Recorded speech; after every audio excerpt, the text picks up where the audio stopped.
Bonsoir à toutes, c'est ravi de vous retrouver pour Accès Direct, votre rendez-vous quotidien avec l'actualité et l'information en Savoie-Mont-Blanc. Nous sommes le lundi 21 janvier 2019, c'est parti pour 45 minutes. De belles rencontres au programme ce soir. Nous entendrons Hervé Guémard, le président du département de la Savoie, et s'est longuement confié à Fanette de Buisson. Je recevrai ensuite Nicolas Durochat, le directeur de l'Office de tourisme de Chamonix, et comme chaque lundi du sport, avec ce soir l'Avoria Ride Festival. Mais avant toutes ces réjouissances, j'ai le plaisir d'accueillir Fanette pour le titre du journal. Salut Fanette.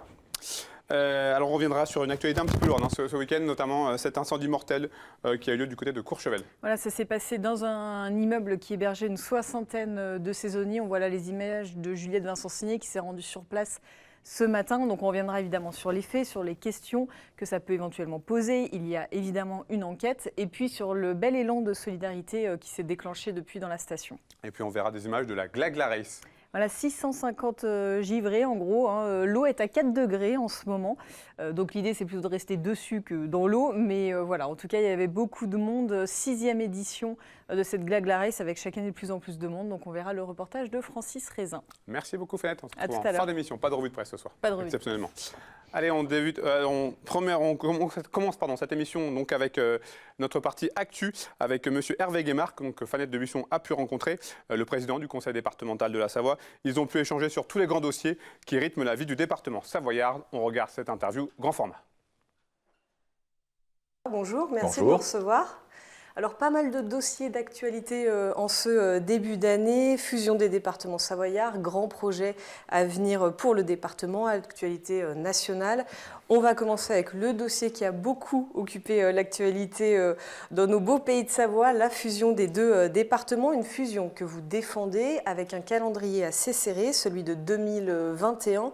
Je vous cite, le moment est désormais venu d'aller plus loin ensemble. C'est ce que vous avez écrit aux habitants. Avant de revenir sur les points de divergence qui peuvent exister, pourquoi cette fusion aujourd'hui, rapidement? Alors, avant de parler de la fusion et de parler d'institutions, je voudrais surtout parler d'avenir. Parce que ce qui est important, c'est l'avenir. Parce que la fusion en soi n'a pas d'intérêt. Et donc, ma contribution à ce débat, c'est de dire que l'espace Savoie-Mont-Blanc, donc, qui réunit le département de la Haute-Savoie et le département de la Savoie, me semble être le périmètre pertinent pour construire notre avenir et celui de nos enfants. Nous sommes entre Genève, Lyon et Grenoble, et donc nous devons consolider cette entité Savoie-Mont-Blanc. Donc je pense que le projet, c'est la première chose à faire. Et c'est pour ça que je souhaite et je suis heureux qu'il y ait ce débat. Alors après, il y a une deuxième étape, c'est comment on met en œuvre ce projet. Et je pense effectivement que pour mettre en œuvre ce projet, il faudrait une nouvelle collectivité qui se substitue aux deux départements actuels, qui ait des compétences supplémentaires. Un super département? Oui, un super département avec des compétences supplémentaires, ce qui est en train de se faire en Alsace pour porter ce projet d'avenir. Alors, en l'occurrence, là, au début de la semaine, le 7 janvier dernier, les élus de Haute-Savoie ont fermé la porte à cette fusion et à ce débat, surtout à son calendrier. Je cite la phrase « En quoi la création d'une collectivité plus grande avec un centre de décision en conséquence plus éloigné nous permettrait-il d'être plus proches de nos habitants et plus réactifs ?» Un communiqué donc signé de la main de Christian Montel, votre homologue en Haute-Savoie. Le débat pour eux est clos d'ici 2021. Oui, moi je ne le pense pas. Donc le débat se poursuit en Savoie et pas en Haute-Savoie? Non, parce que moi j'ai beaucoup de réactions aux Savoyardes, d'ailleurs des gens qui n'ont pas forcément leur opinion faite, ni pour ni contre, mais qui veulent en débattre. Et puis, vous savez, sur l'argument de la proximité, la Savoie réunie, si je puis dire, ce serait l'équivalent du département de l'Isère. Donc je ne vois pas en quoi le département de l'Isère est loin de ses administrés. Donc ça me semble être un argument qui n'est pas recevable, mais débattons-en. Voilà. Moi, chacun peut en penser ce qu'il veut, par définition. Nous sommes en démocratie. Mais moi, ce que je souhaiterais, c'est pour ça que j'ai écrit et publié cette contribution, et de ce point de vue-là, c'est réussi, que ça fasse parler. Voilà. Que ça fasse parler, que les gens s'approprient ce débat. J'ai ouvert un site qui s'appelle poursavoiemontblanc.com. Il y a énormément de réactions. Alors, vous m'avez interrogé sur le calendrier. J'ai entendu dire parfois que je voulais faire les choses à marche forcée. On a parlé d'OPA, Jean-Marc Pélex, élu dans le Pays du Mont-Blanc, a parlé d'OPA. Mais la question, c'est de savoir si on y va ou on n'y va pas. Je veux dire, il y a un moment où les préliminaires, il ne faut pas que ça dure trop longtemps. Bon, donc, nous avons des élections cantonales en 2021. On sait très bien que pour que ce projet vive, il faut un redécoupage cantonal. Là, je rentre un peu dans la technique, parce que pour des raisons bizarres. Oui, il y a plus de conseillers en Savoie qu'en Haute-Savoie. Alors que ça devrait être le contraire. Donc, il faut mettre ce dossier sur la table. Et comme les élections sont en 2021, en gros, il faut une petite année pour faire un redécoupage cantonal, puisque la loi interdit de le faire un an avant l'élection. Donc, il faut aller très vite. Il faudrait que ce redécoupage soit fait en mars 2020. C'est pour ça que je dis, on a une grosse année, l'année 2019 et le premier trimestre 2020, pour parler de cette question. Mais vous savez, je vais vous dire une chose. J'ai une conviction très profonde, avec une sérénité et un calme total. Je suis sûr que ce projet verra le jour un jour ou l'autre. Ça ne va pas plaire à vos homologues. Mais peu importe, mais j'en ai la conviction absolue. Et je pense en plus que c'est un devoir pour nous, pour nos enfants et pour nos petits-enfants. Maintenant, je pense qu'on est au bout de la logique. Voilà, je pense qu'on a transféré le maximum de compétences possibles à Savoie-Mont-Blanc, au Conseil Savoie-Mont-Blanc, et que maintenant, il faut passer à la vitesse supérieure. Vous ne pouvez pas aller plus loin sans changer la structure institutionnelle. On peut rester comme ça. Je veux dire, on peut rester comme ça. Je veux dire, il n'y aura pas mort d'homme. Hein. On peut rester comme ça, avec le Conseil Savoie-Mont-Blanc dans sa configuration actuelle et avec chacun des deux départements. On peut très bien continuer comme ça. Mais moi, je pense qu'on va faire du surplace. En parallèle, il y a d'autres missions, d'autres dossiers qui occupent l'actualité du département. Quelques grands projets sont en cours, au premier rang duquel le déploiement du très haut débit en Savoie, qui est très attendu par les habitants. Alors, il sera réalisé finalement avec l'industriel Covage Orange grâce à une nouvelle procédure, AMEL, donc c'est appel à manifestation d'engagement locaux. Ensemble, ça permet aux investissements privés de s'engager là-dessus. Comment ça va se passer et quels sont les objectifs pour la Savoie? Notre objectif, pour être clair, c'est que d'ici 2023, c'est-à-dire dans 4 ans, tout le territoire savoyard soit fibré en fibre optique, qu'il s'agisse des entreprises ou des particuliers. Donc ce sont ces engagements qu'ont pris les entreprises, et y compris évidemment celle qui a été retenue. Nous avons élaboré la cartographie du déploiement du très haut débit avec les intercommunalités. Donc nous avons un schéma départemental d'aménagement numérique concerté avec les intercommunalités qui permet d'organiser sur la durée le déploiement de la fibre. Voilà, donc je suis très content de l'issue de ce dossier, surtout que, entre-temps, le marché a complètement changé et que finalement, ce dossier ne coûtera rien aux contribuables. Donc 100% d'investissement privé. Quel va être du coup votre moyen de contrôler l'avancée des objectifs Alors, il y a un engagement de l'opérateur avec un cahier des charges que nous avons élaboré et qui a été accepté par définition par toutes les entreprises qui ont concouru à cette procédure. Et le déploiement se fera sous le contrôle de l'État. Le musée savoisien est en pleine rénovation. C'est un chantier assez colossal qui commence avec un chantier de fouilles. Là, en ce début d'année, où ça en est, qu'est-ce qui est prévu pour le musée savoisien dans les années à venir? Alors, le musée savoisien a ouvert en 1913 à Chambéry, dans un lieu magique qui est un des plus vieux bâtiments de Chambéry, qui est l'ancien archevêché. Et pendant longtemps, il dépendait de la ville de Chambéry, mais la plupart des collections appartenaient au département de la Savoie. Donc j'ai trouvé un accord avec le maire de Chambéry précédent, Bernadette Laclais, et donc le musée savoisien a été transféré au département. Et dans la foulée de ce transfert, j'ai souhaité en faire un musée moderne, parce qu'il n'avait jamais été restructuré, revisité. Donc nous avons lancer un appel à projet et je crois que nous ne serons pas déçus quand il ouvrira l'année prochaine, en 2020, avec toutes les nouvelles technique muséale. Alors ce qui est vrai, c'est qu'on est actuellement dans une période de fouilles, donc, qui se déroule depuis la fin de l'année dernière jusqu'au printemps, de fouilles archéologiques. Nous devons le faire. Pour l'instant, il n'y a pas eu de découverte majeure. Pour l'instant, mais il y a encore 2 mois de fouilles, donc on sait pas, on peut avoir de belles surprises. Il y a aussi un chantier de désamiantage qui se déroule pendant la même période et on rentrant dans le dur, si je puis dire, dans quelques mois. Donc je pense que ce sera vraiment un très très beau musée, j'en suis même sûr. Et nous voulons que ce soit un peu une tête de réseau pour les autres musées des 2 départements. On termine avec quelques sujets d'actualité nationale. Une rentrée et une fin d'année 2018 agitée, une société sous tension, divisée avec la mobilisation des Gilets jaunes et des images de violence qu'on a vues un petit peu partout en France. Quel regard vous portez sur ce climat ? Je pense que ça fait longtemps qu'il y a en France un sentiment un peu désespérant, parce que vu de l'extérieur, on est un pays formidable, ce qu'il est, avec des trésors d'inventivité, de ressources, d'innovation, mais aussi un pays qui a du mal parfois à se prendre en main. Donc le diagnostic date pas des Gilets jaunes il y a 1 ou 2 mois. Je veux dire, c'est un diagnostic qui remonte loin, je l'ai même écrit dans certains de mes livres.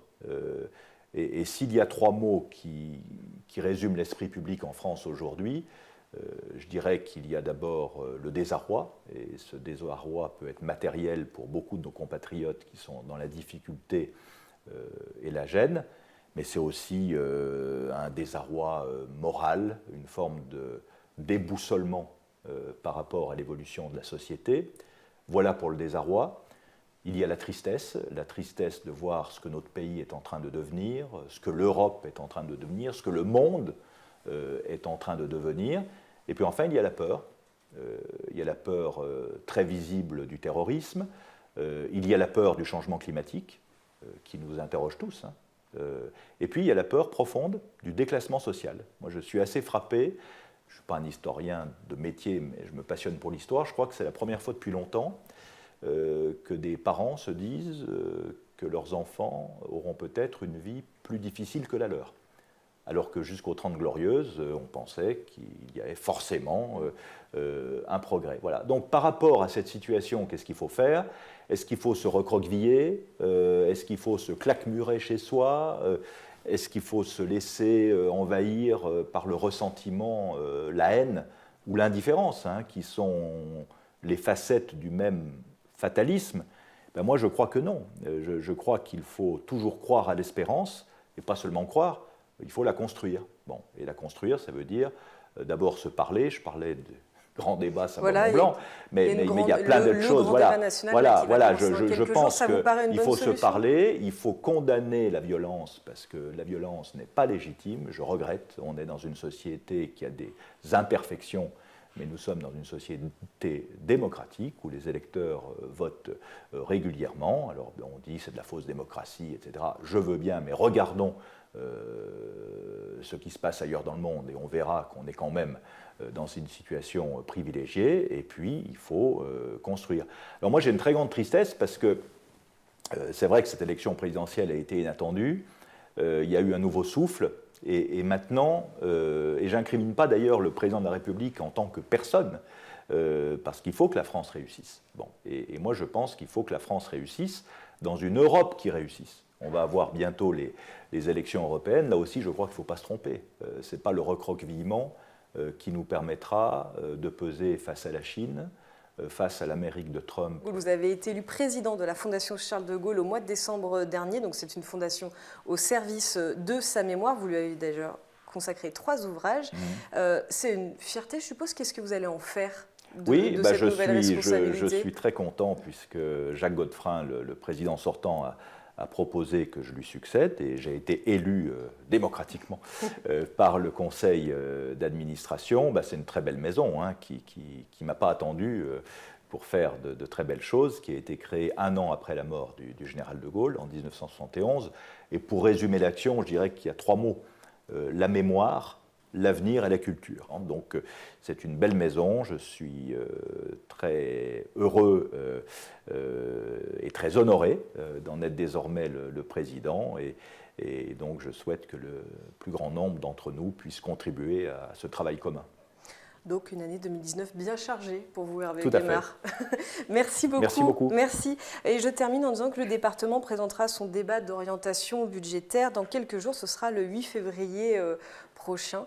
Donc on se donne rendez-vous dans le JT sur 8 Mont-Blanc pour en parler. Merci beaucoup. Merci à toute l'équipe. Merci à vous de votre fidélité. À bientôt sur 8 Mont-Blanc. Et j'ajoute que vous pouvez revoir cette interview en intégralité sur notre page Facebook en replay.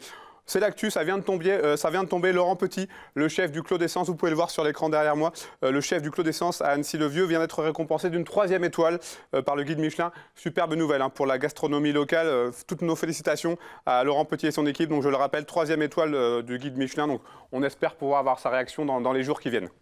Allez, on enchaîne avec notre page Un jour, une station. Je vous en prie. Et ce soir, nous parlons du domaine skiable de Chamonix avec monsieur Christophe Durochat. Alors, c'est Nicolas. Nicolas, excusez-moi, c'est marqué Nicolas en plus. Le directeur de l'Office du tourisme de Chamonix. Nicolas, on ne présente plus Chamonix, capitale mondiale de l'alpinisme, capitale mondiale du ski, référence. Le Mont Blanc, c'était votre plus belle publicité aujourd'hui?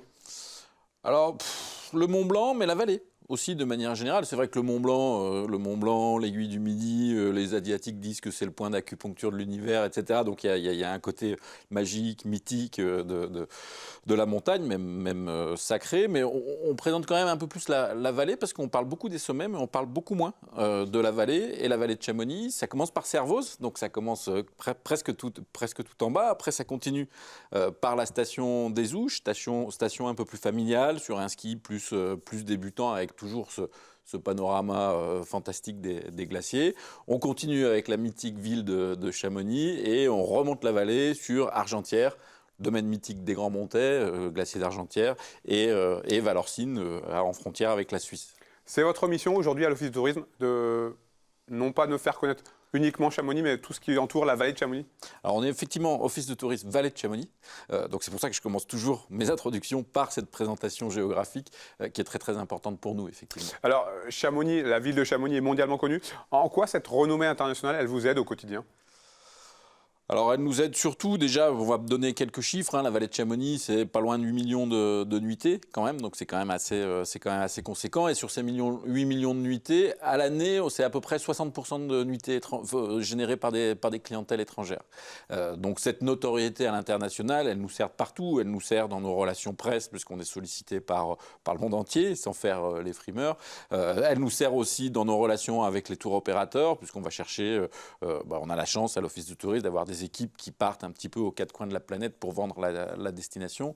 Mais on est vraiment sur une destination atypique. C'est depuis très longtemps. Depuis toujours, on a depuis toujours la capitale mondiale de la montagne. Et c'est pas que la capitale mondiale de l'alpinisme, même si c'est vraiment le point d'orgue de l'activité de la vallée de Chamonix, c'est globalement de la montagne au sens général. Tout à fait. Comment se sont passées les fêtes de fin d'année là? Comment qualifier cette saison 2018-2019? En tout cas, c'est vacances. Alors, ces vacances, on a la semaine de jour de l'an est toujours très pleine. Alors, une station, c'est jamais plein à 100%, mais on frôle les 100%. Par contre, effectivement, on a fait une semaine de Noël, je ne vais pas dire historique, mais en tout cas, une très, très grosse semaine de Noël à la bonne surprise de tout le monde et de toute l'économie touristique de la vallée, avec après un petit fléchissement sur la semaine qui a suivi, début janvier. Mais là, on est reparti sur une tendance à peu près satisfaisante sur toute la vallée.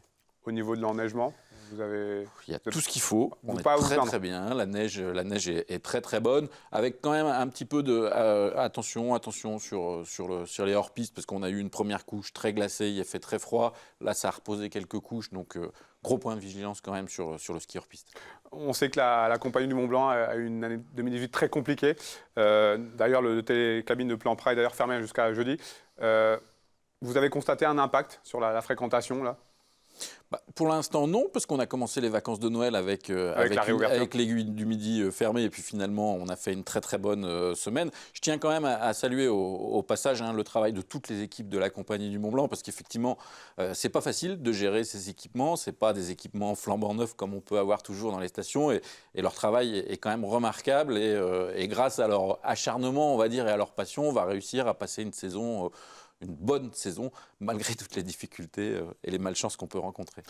J'imagine que comme beaucoup de stations à Chamonix, on doit faire preuve de beaucoup d'imagination pour garder cette clientèle. Quand on sait qu'il y a un petit effritement en termes de fréquentation, même si c'est vous, ça se passe très bien. Alors, ça se passe très bien. Ce qu'il faut voir, c'est que globalement, si on enlève le marché chinois, là, qui ne va pas tarder à arriver, il y a un phénomène, on est sur un marché qui est arrivé à maturité et peut-être même en phase de déclin parce qu'on ne renouvelle pas. On renouvelle pas les skieurs, les jeunes ne se mettent moins facilement au ski. Donc oui, il faut faire preuve d'imagination. Il faut faire preuve d'imagination dans notre offre de ski qui doit devenir plus ludique, plus attractif, plus accessible aussi pour les enfants et pour les jeunes. Donc les écoles de ski ont un rôle à jouer aussi sur ce renouvellement. Et nous, destination, on doit augmenter notre attractivité par, on va dire globalement, un enchantement de l'expérience client et par une stratégie événementielle qui vient ponctuer et exciter, stimuler une saison touristique du début des premiers jours jusqu'à la fin. Vous avez parlé dans votre intervention de la clientèle chinoise. Là aussi, vous sentez un afflux de plus en plus important?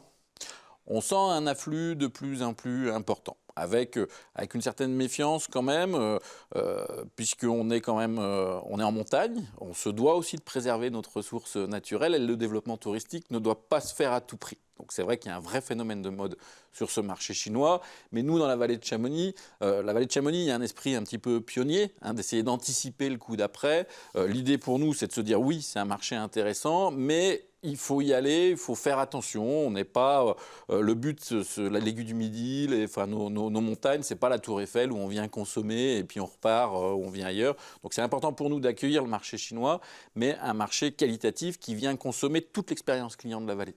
Le salon Grand Ski s'est tenu la semaine dernière du côté de Chambéry.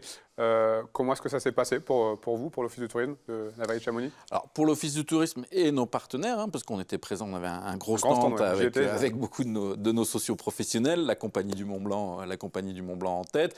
Et pour nous, c'est un petit peu l'usine. On fait la queue derrière le stand, on enchaîne les rendez-vous. Pour nous, Office de tourisme, c'est 3-4 personnes, 3 filles et notre directeur adjoint qui enchaînent les rendez-vous pendant 2 jours, avec effectivement des belles perspectives de programmation, puisque la montagne française séduit toujours, même si on a encore des efforts à faire pour rester actif dans ce contexte concurrentiel tiré depuis 2 ans par les États-Unis et l'Autriche. Jean-Baptiste Lemoyne, le secrétaire d'État qui était en visite au Salon Grand Ski, a salué la montagne française dans sa globalité. Il s'est monté très optimiste pour la suite. Vous partagez cet optimisme? Alors, je partage cet optimisme, oui, parce que on a été, la montagne française a été dans les leaders depuis toujours, a été l'initiateur de ce marché du ski. Et je suis même certain qu'avec les exploitants, qu'avec les pouvoirs publics, on a une vraie capacité à réinventer, réimaginer la montagne de demain, avec cet ingrédient développement durable, respect de notre ressource naturelle, tout en continuant à développer ce qui est aujourd'hui une industrie. Un mot pour terminer sur un des événements qui va rythmer la fin de saison, c'est Musilac. Musilac-Mont-Blanc, oui, du 26 au 28 avril. Donc, gros événement, gros pari, puisque c'est la première grosse coproduction de festival de musique en montagne. Gros budget, grosse production. Des artistes, on attend encore les dernières têtes d'affiche, mais Aya Nakamura qui est en train de faire un gros carton sur les réseaux sociaux, puisqu'elle dépasse les 200 millions de vues. Eddie De Pretto, qu'on annonce aussi percer le ciel. Et puis, des plus anciens, ce qu'on appelle les vieilleries, Tiefen, alors Zazie, j'aimerais pas que je la cite dans les vieilleries, mais Zazie et d'autres, Gaëtan Russell et j'en passe. Après, aussi des étrangers avec The Cooks, The Blaze, donc grosse programmation et encore des têtes d'affiche à venir et pour faire la fête sous le soleil du printemps avec la neige dans la vallée de Chamonix. Merci beaucoup, Nicolas Durochard. On vous souhaite évidemment une belle suite et fin de saison. Merci. Je vous invite à rejoindre la régie et on passe à notre partie sport pour terminer cette première partie avec 2 invités ce soir, Gabin Idiri et Maxime Bogart. Rambaud. Rambaud, pardon. Rambaud. Bonsoir. Alors vous êtes tous les deux organisateurs d'un festival, Avoria Ride Festival, qui se tient donc du 25 au 27 janvier prochain, donc la semaine prochaine. Déjà, une première question toute simple. Comment s'est passé, quelle est la genèse de ce festival? Comment il est né dans votre esprit? Alors, ça a commencé réellement il y a 3 ans. On a juste invité des copains et on s'est arrangé avec la Société des pistes pour qu'ils nous aident à faire un saut en fait devant un restaurant où on passait de la musique. Et ça a commencé comme ça, donc il y a 3 ans. L'année dernière, on s'est mis en tête de vraiment essayer de faire un événement cohérent avec des artistes et toujours axé sur la glisse. Et cette année, on intègre le vélo en plus du ski et du snowboard. Maxime, j'imagine que c'est avant tout une histoire de passion. Ouais, on est avant tout skieur, on fait du vélo, on est passionné de montagne, on est un peu d'Avoria à la base, on est issu de la station et du coup c'est vrai que c'est un plaisir de pouvoir travailler aussi sur la station sur laquelle on skie depuis tout petit et de pouvoir faire un événement qui est complètement lié à notre passion. Alors, 3e édition, j'imagine des nouveautés peut-être pour cette édition 2019? Bah, comme je vous ai dit tout à l'heure, on a fait rentrer le vélo sur le festival cette année. On a en collaboration avec Matra, on va faire un snowcross, donc avec des départs à 4. L'idée, ça va être d'aller le plus vite possible en testant les dernières nouveautés de Matra.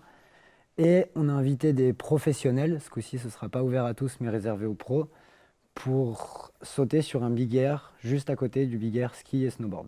Alors, vous nous promettez du beau monde, hein, j'imagine, pour les spécialistes, ceux qui connaissent. Quelques noms? On a invité parmi les meilleurs mondiaux. En vélo, on a Vincent Tupin, on a Olivier Cuvet, on a des pointures qui ont l'habitude de sauter des sauts vraiment énormes, de faire des figures là-dessus et ça va assurer le spectacle, c'est sûr. Et en ski, pareil, on a pu faire venir les équipes, des gens de l'équipe de Suisse, des petits ski clubs aussi du coin, enfin même des gros ski clubs avec des jeunes qui sont super prometteurs et dont on entendra sûrement parler dans les années à venir. Et on est sûr que ça va faire le spectacle. En tout cas, si la météo est présente, c'est sûr que ça va être bien. Alors, vous êtes en plein dans l'air du temps, puisque j'ai lu sur le site, il y aura également du VTT électrique. C'est ça. On ne peut plus aujourd'hui s'en passer, même quand on se lance dans un festival comme le vôtre. C'est vrai Ça fait qu'aujourd'hui, partie des modes de consommation. c'est ça. C'est ce qui, je pense, a permis un peu aux gens qui s'étaient écartés du vélo de se réconcilier un peu avec, de repartir un peu faire du vélo, aidé par l'électrique justement. Et c'est vrai que quand on organise des événements aujourd'hui, c'est rare de ne pas voir des vélos électriques. Des festivals, il en existe beaucoup. Qu'est-ce qui fait la différence avec le vôtre?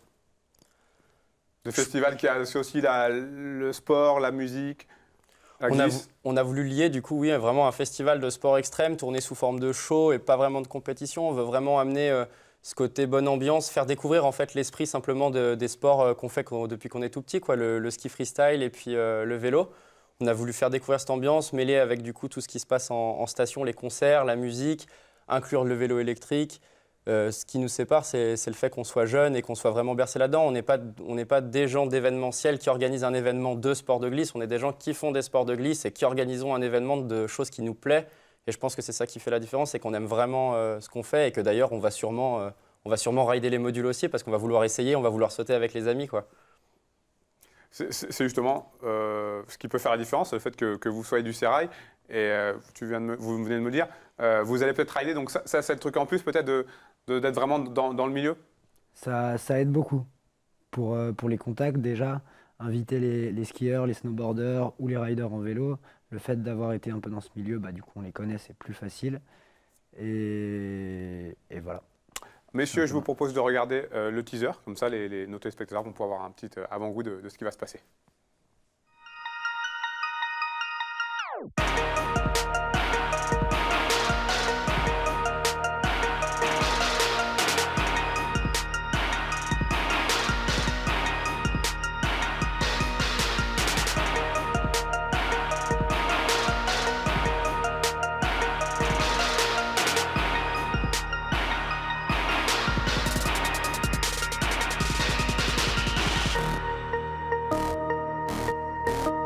Édition 2019, 25, 26, 27 janvier du côté d'Avoria. Où est-ce que ça va se situer exactement, Avoria? En face de la Folie Douce, c'est Donc, à l'entrée de la super station. simple. C'est dès qu'on arrive à la raquette d'arrivée, la principale arrivée d'Avoria, on est à 50 mètres à pied en face de la Folie Douce. C'est vraiment impossible de nous manquer dans tous les cas. Merci beaucoup. Alors je rappelle, hein, enfin, je le dis, 8 Mont Blanc est partenaire, fier d'être partenaire de ce bel événement. Merci de nous Merci aider beaucoup. en tout cas. Et bon courage du coup pour cette édition 2019. Merci. Allez, un mot de ski alpin avec la magnifique première victoire de Clément Noël en Coupe du Monde. On l'attendait, il a répondu présent, le jeune skieur de Val d'Isère qui a remporté ce dimanche le slalom de Wengen en Suisse à l'âge de 21 ans, une semaine après un premier podium, toujours ensuite du côté d'Adelboden.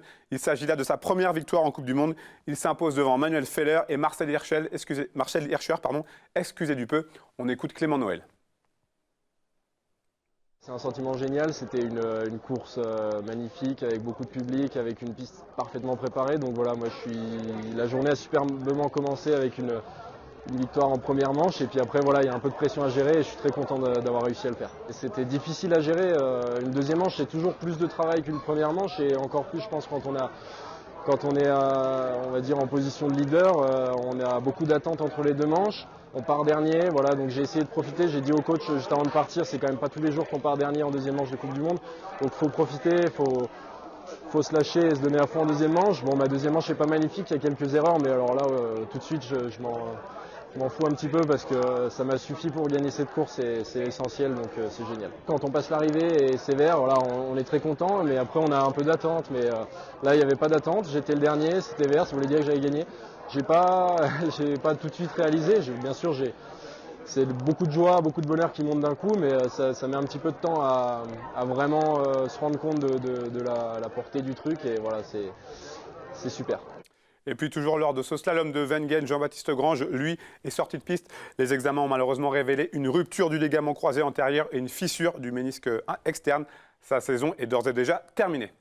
On termine cette page sport avec quelques images de la Glagla Race qui s'est tenue ce week-end sur le lac d'Annecy. Plus de 650 participants ont bravé le froid et la température glaciale de l'eau du lac pour cette édition 2019. Chez les hommes, Ludovic Telade s'impose sur la course longue distance. Sonny Hunscheid, une Allemande, remporte la course féminine. Reportage complet dans le journal. Un journal qui sera présenté par Fenêtre, qui est de retour pour le titre de ce journal. Et on parlera notamment de cet incendie mortel du côté de Courchevel. Voilà, nous reviendrons évidemment sur les faits. 2 morts, 4 blessés graves, une vingtaine de blessés plus légers, une soixantaine de saisonniers étaient dans cet immeuble. Donc nous reviendrons sur les faits, les questions et le grand élan de solidarité qui s'est spontanément lancé depuis hier. Et puis on vient de voir quelques images, donc la Glagla Race qui s'est tenue ce samedi, avec un reportage complet. 650 participants sur cette eau à 4 degrés, donc on verra le reportage. Courageux. C'est ça. Merci beaucoup À tout de Fenêtre, on suite. se retrouve tout de suite après la pub pour le journal de la rédaction. Ne zappez pas.